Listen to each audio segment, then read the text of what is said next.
Fermín Marmoleón fue considerado el funcionario más ilustre e iluminado en materia de criminalidad que haya pasado por la PTJ, hoy renombrada el 6CPC.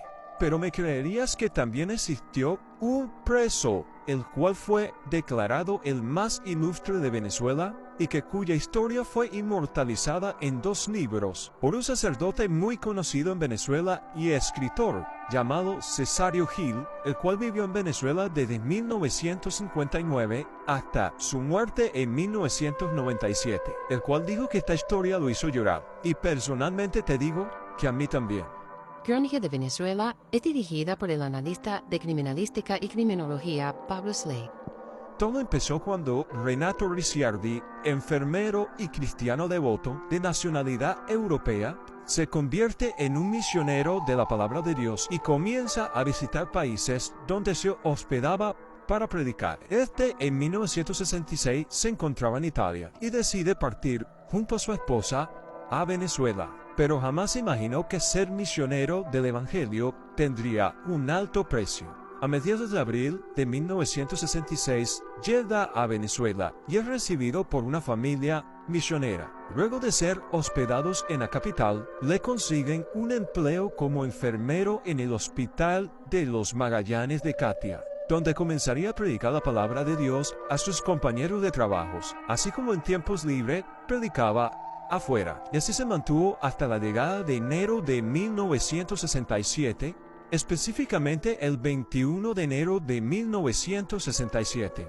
cuando se encontraba laborando en el Hospital de los Magallanes. Llega un niño de gravedad a causa de altas fiebres. Renato, conjunto con unas enfermeras, atienden rápidamente al niño en cuanto llega el doctor para examinarlo, ordenándole el médico a Renato que le inyectara una cantidad alta de fenobarbital. Pero Renato se opuso y dijo que esto podría traerle graves consecuencias al niño. Pero el galeno molesto le dijo que no tenía que discutir con él ya que era un enfermero y que le colocara la inyección, que él sabía lo que estaba haciendo y que él era el doctor, obligando a Renato a poner la inyección. Pero al cabo de una hora el niño muere a causa de la inyección de fenobarbital. El niño era hijo de los esposos Vieites, una conocida pareja de clase media alta dentro del marco político, los cuales estos, por medio de sus contactos, interpusieron una denuncia ante la PTJ para que castigasen al responsable por la mala praxis médica. En vista de esto, la pareja de esposos se entrevista con el doctor. Este le dice que el responsable era el enfermero Renato Ricciardi, el cual había aplicado fenobarbital sin él tener conocimiento, negando su autoría en los hechos. Al poco tiempo al hospital llegaron funcionarios de la Policía Técnica Judicial y luego de recabar la información se llevan detenido a Renato, el cual lo acusaron de homicidio culposo de inyectar irresponsablemente la sobredosis de fenobarbital que ocasionó la muerte del niño. El fallecido comisario criminólogo Fermín Marmoleón tuvo en cuenta este caso y algunas veces cuando daba clase lo mencionaba. Comentaba que si él hubiese estado en ese procedimiento, eso no hubiese ocurrido. Renato fue recluido en la cárcel Los Flores de Catia y al poco tiempo fue condenado a 3 años de cárcel. Así que Renato se propuso a empezar el servicio al Señor desde la cárcel. En sus primeros días recluido, empezó a comportarse como un preso modelo. Empezó a barrer la cárcel sin que nadie se lo pidiera, así como las celdas de los reclusos. Luego, al poco tiempo, empezó a predicar la palabra de Dios a los internos, así como autoridades de la cárcel, convirtiéndose muchos de ellos por las predicaciones de Renato. También se convirtió en intermediario en riñas entre presos, evitando grandes saldos de muertes, por lo cual se empezó a ganar el respeto de los reclusos así como las autoridades de la cárcel. El director del penal le dio una oportunidad para que diese clases de historia y geografía a los reclusos. Ya Renato había alcanzado gran testimonio ante ellos, por lo cual empezaron a dudar de que fuese culpable de lo que lo acusaron, lo cual lo empezaron a ver como una bendición del cielo, ganándose el aprecio de todos los reclusos, incluyendo los más malos, así como las grandes autoridades de la cárcel. Aunque Renato limpiaba la cárcel y la celda de los presos con amor, los internos empezaron a darle dinero por su gran labor. Aunque Renato no quería aceptarlo, empezó a guardar el dinero.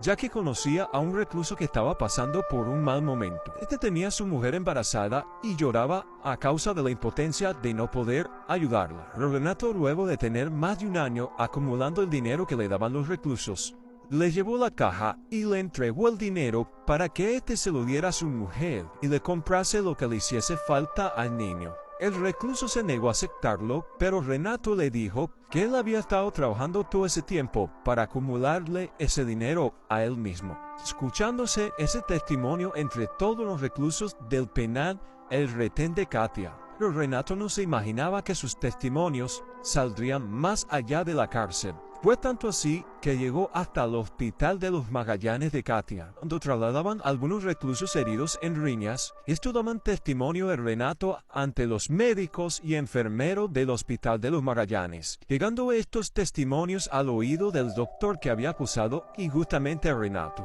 También sus testimonios se expandió por los diferentes penales del país, así como los tribunales de Caracas, llegando a oídos del ministro de Interior y Justicia de aquel entonces. Fue tanto testimonio que escuchó este Renato, que decidió dirigirse a la cárcel del Retén de Catia, con el fin de conocerlo. Cuando el ministro llegó a la cárcel, todas las autoridades del penal se turbaron. El director del centro de reclusión lo recibe y le pregunta: «Ministro, ¿usted por aquí? ¿Ha pasado algo? ¿Hay algún problema con el retén?» El ministro le contestó: No, nada de eso. Vine a conocer un recluso llamado Renato, el cual me han hablado tantas cosas de él buena. El director le respondió: Sí, Renato, ese hombre ha sido de una gran bendición para este penal. Hombre muy bueno y servicial. Nosotros creemos que no tiene nada que ver con lo que le acusaron. El ministro le contestó: Pues lléveme a conocerlo. El director pasa al ministro al patio del retén, escoltados por policías y autoridades que custodiaban el retén de Catia. Los presos atónitos ya se imaginaban que venían a ver a Renato. Empezaron a juntarse todos para ver. Renato ni se imaginaba lo que iba a pasar cuando lo llamó el director y se lo presentó al ministro. Este le dio un abrazo y todos los presos empezaron a aplaudir. Estaban tan alegres y eufóricos como si lo hubiesen dejado en libertad a todos ese mismo día. Desde entonces la historia de Renato captó el interés de algunos medios de comunicación, impactando a Caracas así como el interior del país los testimonios sorprendentes de Renato, el cual fue catalogado como el preso más ilustre de Venezuela. Renato nunca se imaginó que servirle a Dios dentro de una cárcel le iba a traer tantas glorias. Tanto fue el testimonio de Renato que los esposos Vieites, padres del niño fallecido, lo visitaron y le pidieron perdón, cuales testimonios llegaron al hospital de los Magallanes de Catia a oídos del mismo doctor que lo acusó, cayendo en una gran depresión y conmovido con las historias de testimonio de Renato, que le sobrevino un gran remordimiento de conciencia, de culpabilidad, lo cual casi lo hace atentar contra su vida, pero decide ir a visitar a Renato a la cárcel. Llorando, el galeno le dijo que había venido porque había escuchado todos sus testimonios y no aguantaba más, rogándole por su perdón, que al salir de hablar con él, se iba a entregar a las autoridades, por lo cual Renato le respondió que no lo hiciese, que Jesucristo había pagado por nuestros pecados y que él quería pagar por los de él, que lo único que él quería que él se arrepintiera, que él iba a pagar por él con la condición de que él aceptara a Jesús como su único y suficiente Salvador, y lo deje guiar su vida para que lo cambie. Y así lo aceptó el galeno.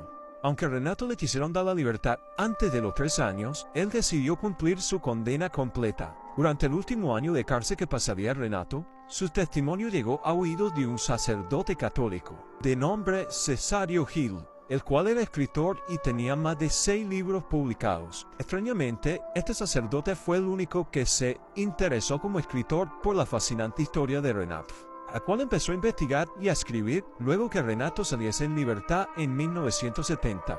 Este siguió la historia de cerca y testificó cómo Renato, luego de estar en libertad, seguía ayudando a los presos junto con su esposa desde afuera. Pero aunque terminó el libro, tardaría más de 10 años en ser publicado, ya que la editora Paulinas no lo había aprobado sin que antes se verificara la veracidad de los testimonios, y por lo cual pasaron más de 11 años hasta que el párroco Cesario Gil pudo recabar todas las pruebas de los testimonios, los cuales llevó a las Paulinas para que lo verificaran. Luego de ser verificado, fue publicado el libro en 1994, y en la portada llevaba un sello dorado de las Paulinas que decía Historia Real Certificada. Le convirtió en la publicación número 16 de Cesario Hill. El libro es codiciado por amantes coleccionistas de la literatura, convirtiéndose en una pieza de colección, por lo cual es muy raro ver uno con el sello de las Paulinas, lo cual lo hace más apreciado. La historia continuó con un segundo libro y última publicación del párroco como escritor, la cual salió en 1995 y le dio el nombre de Preso por la gracia de Dios, el cual deja como enseñanza que después de haber sufrido injusticias, la fe ayuda a no sentir odio y rencor y actuar para el bien de los demás, perdonando y dando lo mejor de sí. Dando un testimonio directo de Renato Ricciardi, el preso más ilustre. Luego de los años, Renato regresó a Europa para seguir visitando países como misionero. Luego de 2 años que Cesario Hill ganara fama por los 2 libros, finalmente fallece en Caracas en 1997 a la edad de 75 años. El enjuiciamiento de Renato Ricciardi reposa entre los archivos del CICPC como caso resuelto.